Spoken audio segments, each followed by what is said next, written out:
শুরুতেই শুক্লা দেবীর কথা আপনাদের বলেছি, এবার আরো একজন দেখুন।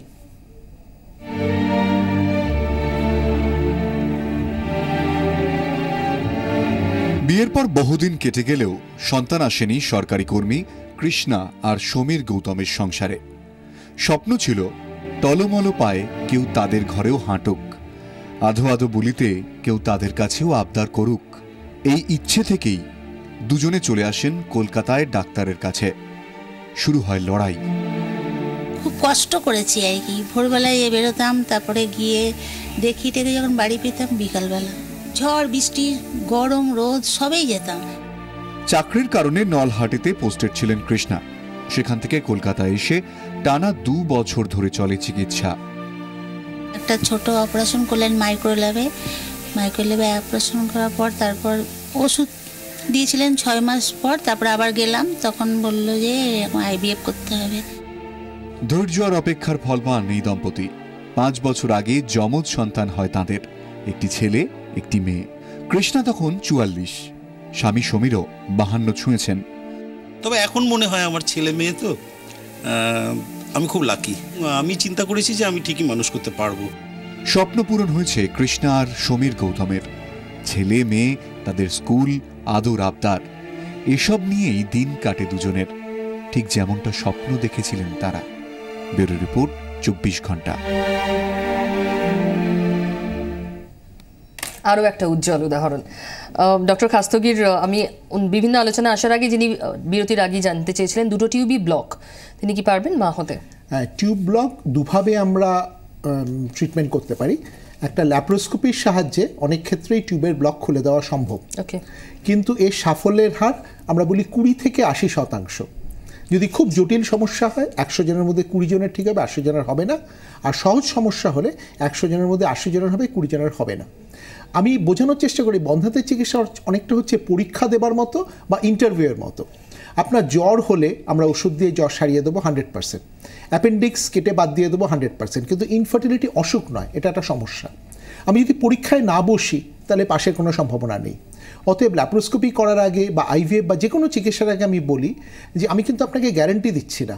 এবার আপনি যদি না করাতে চান ঠিক আছে, এর জন্য আপনি তো মারা যাচ্ছেন না, কিন্তু করিয়ে সাফল্যের হার কতটা সেটা জেনে আপনি এগোন।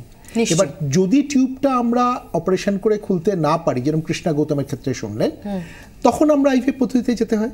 এবার টিউব খুলে দেবার পরেও 6 মাস বা 1 বছর অপেক্ষা করে যদি না আসে, আপনি ধরুন একটা ইন্টারভিউতে গেলেন, আপনি পেলেন না, আপনি তো আরেকটা ইন্টারভিউতে যাবেন, বা পেলেও আপনি তো অনেক সময় চেঞ্জ করবেন। এইভাবে আমরা ধৈর্য এখানে একটা ভীষণ দরকার। ধৈর্যটা ভীষণ দরকার। ধৈর্য হারালে কিন্তু, যদি আপনি ইমপেশেন্ট হয়ে পড়েন, তাহলে কিন্তু সমস্যা আরো বেড়ে যাবে। টেলিফোনে কেউ রয়েছেন, বলুন। হ্যালো, হ্যাঁ বলুন।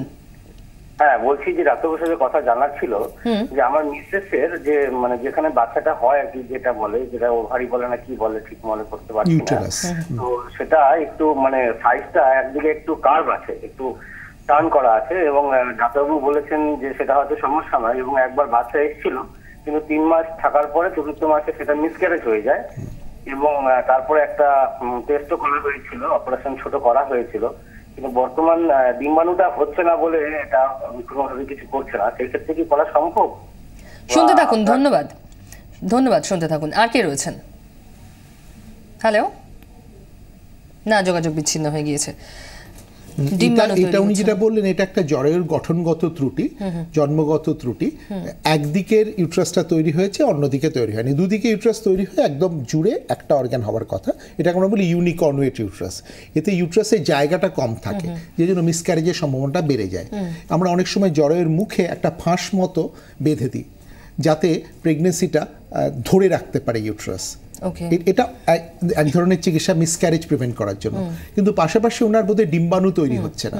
এবার যাদের ডিম্বাণু তৈরি হচ্ছে না, তাদেরকে এই যে আমি বলছিলাম ডিএইচএ বলে একটি ওষুধ আছে, এটা দিয়ে ডিম্বাণু আরো ভালো তৈরি করা যায়। মানে হরমোন কিছু, এটা এক ধরনের হরমোন যেটা আমাদের শরীরেই রয়েছে, অ্যাড্রিনাল গ্ল্যান্ড থেকে বেরোয়, এছাড়া লিভার থেকে বেরোয়, এবং সেই হরমোনটার কাজ হচ্ছে ওভারি ডিম্বাণুগুলোকে ভালো রাখা।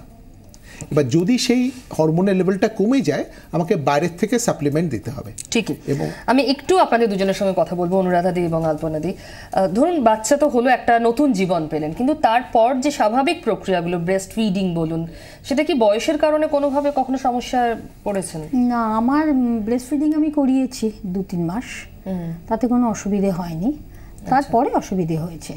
আপনারও তাই? আমি মাসখানেক করিয়েছি, তারপরে অসুবিধা হয়েছে। আচ্ছা, তো আমি ডক্টরের কাছে জানতে চাইবো, এটার জন্য কোনো প্রবলেম হয় না? না, প্রবলেম হয় না। এটা খুব ইন্টারেস্টিং যে মানে ব্রেস্ট ফিডিংটা সিগন্যালটা আসে ব্রেন থেকে। এটাকে আপনি বিশ্বাস করতে পারবেন? আমি বললে যে যারা সারোগেট প্রেগন্যান্সি নিচ্ছেন, মানে তাদের ডিম্বাণু শুক্রাণু অন্যের শরীরে বড় হচ্ছে, দিয়ে যে সন্তান পাচ্ছে, মানে যিনি সন্তান ধারণ করেননি তিনিও ব্রেস্ট ফিডিং করছেন। কেন, ব্রেস্টের একটা স্টিমুলেশন, বাচ্চা যখন নিপলটা সাক করে তখন একটা সিগন্যাল যায় ব্রেনে, সেখান থেকে প্রোল্যাকটিন বলে একটি হরমোন বেরোয় এবং অক্সিটোসিন বলে একটা হরমোন বেরোয়, এবং সেই ব্রেস্টের স্টিমুলেশন ওনাদের ক্ষেত্রে যেটা, যে অনেকেই আজকাল চাকরি করেন, যার ফলে 3 মাসের বেশি ব্রেস্ট ফিডিংটা সম্ভব হয় না। আর ব্রেস্ট ফিডিংটা অনেক সময় ডিপেন্ড করে কত ঘন ঘন ফিডিং করছেন তার উপরে। হ্যাঁ, তো অনেকেই যারা কম বয়সী তারাও 1-2 মাসের বেশি ব্রেস্ট ফিডিং করতে পারে না। এখন সময়টা একটা বড় সময়, কাজে ফিরে যেতে হবে। অনেকে আবার দেখছি 9 মাস, 1 বছর, এমনকি 1.5 বছর পর্যন্ত ব্রেস্ট ফিডিং করে যাচ্ছেন। বাচ্চাদের কাছে একটা নেশার মতো সেটা হয়ে যায়, ছাড়ানোটা ডিফিকাল্ট হয়। ঠিকই। টেলিফোনে আর কেউ রয়েছেন, বলুন। হ্যালো। হ্যাঁ বলুন। হ্যালো বলুন, শুনতে পাচ্ছি। হ্যালো, বলছি মানে আমার স্বামীর প্রবলেম, তার জন্য আমি অনেকবার আইভিএফ করেছি, মানে হ্যাঁ আইভিএফ করেছি, আমার আসেনি। অনেক চেষ্টা করেছি, অনেকবার 8-10 বার, কিন্তু আমার সন্তান আসেনি। কতদিন ধরে চেষ্টা করেছেন? তাও 2 বছর। বেশ, শুনতে থাকুন, এরপরও সম্ভব কিনা এটাই তো প্রশ্ন আপনার। ধন্যবাদ, শুনতে থাকুন। আর কে রয়েছেন? হ্যালো, অশোকনগর থেকে আমি বন্দনা সরকার বলছি। হ্যাঁ বলুন। বলছি আমি ডাক্তারবাবুর কাছে আমি একটা জিনিস জানছি যে আমার সত্ত্বেও 3 মাস হলো আমার মেয়ে হয়েছে, এসএসকেএমে ডেলিভারি হয়েছে। এবার আমাকে ডাক্তারবাবু ওখানে কোঅপারেটিভ করিয়ে দিয়েছেন। এবার আমি যদি সেকেন্ড ইস্যু চিন্তা করতে যাই, তাহলে প্রপার্টির ক্ষেত্রে কি কোনো আমার অসুবিধা হবে? এবার থেকে মানে তার জন্য কি কোনো সাইড এফেক্ট বা কিছু কোনো, সেটাই আমি জানতে চাই। শুনতে থাকুন, ডক্টর উত্তর দেবেন।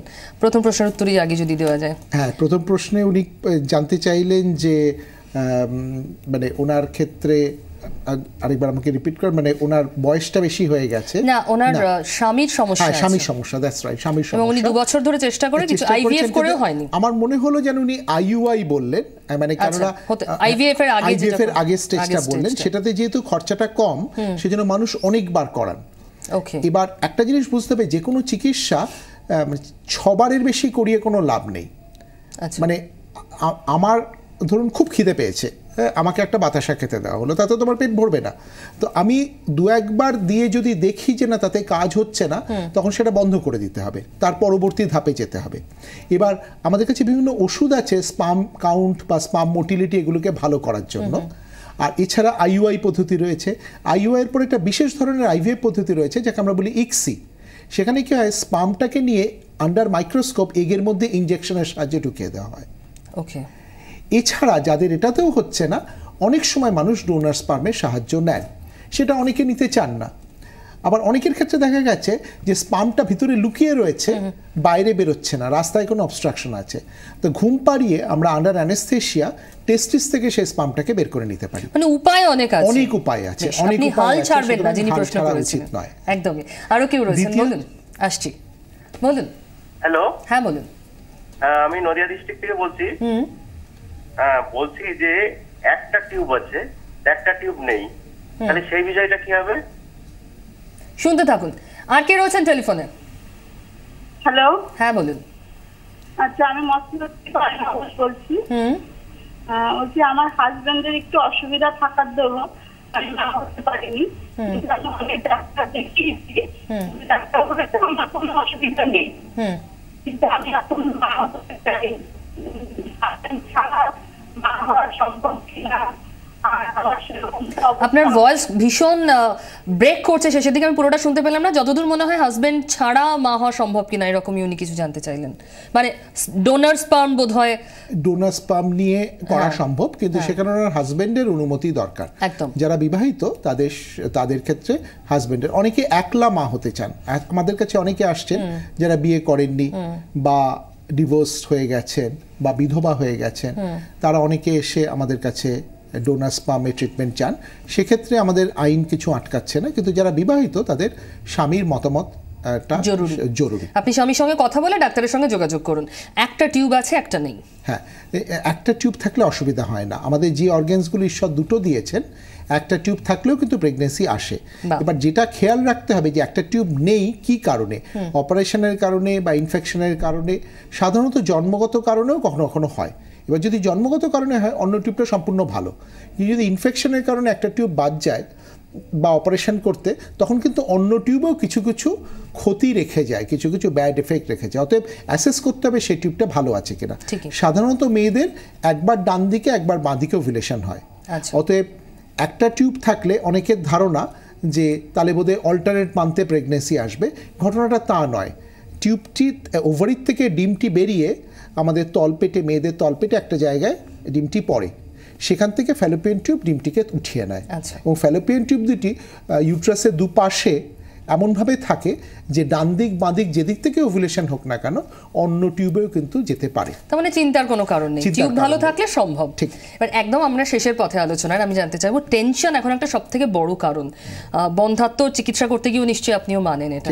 টেনশন ফ্রি হয়ে কি করে আইভিএফ না করে, আইইউ না করে, একদম স্বাভাবিক পদ্ধতিতে কি করে? এটা নিয়ে সারা পৃথিবীতে প্রচুর কাজ হচ্ছে, প্রচুর গবেষণা হচ্ছে। আমরা এখন প্রি কনসেপশন কাউন্সেলিং বলে একটা ক্লাস নিই, হ্যাঁ, বা আমরা বিভিন্ন জায়গায় গিয়ে এটা অর্গানাইজ করি, যাতে মানুষকে বোঝানো যে কি জাতীয় খাবার খেতে হবে। জাঙ্ক ফুড কমাতে হবে। শাকসবজি, রঙিন শাকসবজিতে অ্যান্টিঅক্সিডেন্ট আছে যেটা এগ এবং স্পার্মের কোয়ালিটিকে ভালো করে। ছেলে এবং মেয়েদের দুজনের মধ্যেই ওবেসিটি হচ্ছে প্রেগনেন্সির পর একটা বিরাট ক্ষতিকারক। মানে আপনি যদি আলপনা এবং অনুরাধাকে দেখেন, দুজনেই কিন্তু স্লিম, সেটা কিন্তু ওনাদের ক্ষেত্রে পজিটিভ হয়েছে, প্লাস পয়েন্ট। আমরা বলি 5 কেজি ওজন কমালে সাফল্যের হার দ্বিগুণ হয়ে যায়।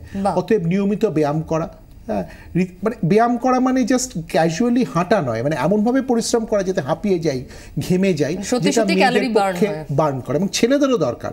ভুঁড়ি বেড়ে গেলে স্পার্ম কাউন্ট কমে যায়। এবং তার সঙ্গে এই টেনশনের ব্যাপারটা অনেক সময় পাচ্ছি যে স্বামী স্ত্রী আলাদা শহরে থাকেন, হয়তো মাসে একদিন দেখা হয়, বা একই শহরে থেকে অন্য শিফটে থাকেন। তাদেরকে বুঝতে হবে যে ধরুন আমরা হাঁটতে পারি, কিন্তু সব জায়গায় কি হেঁটে যাই? অনেক জায়গায় বাড়ির কাছে হলে আমরা গাড়িতে যাই।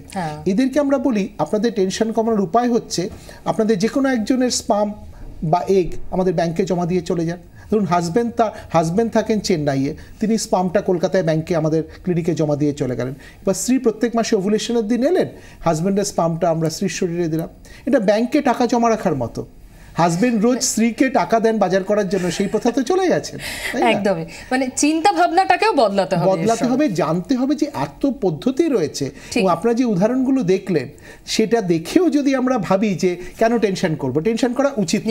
নিশ্চয়ই টেনশনের কোনো কারণ নেই। আপনি যখন চান তখনই মা হতে পারবেন। চিকিৎসা ব্যবস্থা এখন এতটাই উন্নত, শুধু নিজেকে একটু তার সঙ্গে খাপ খাইয়ে নিতে হবে।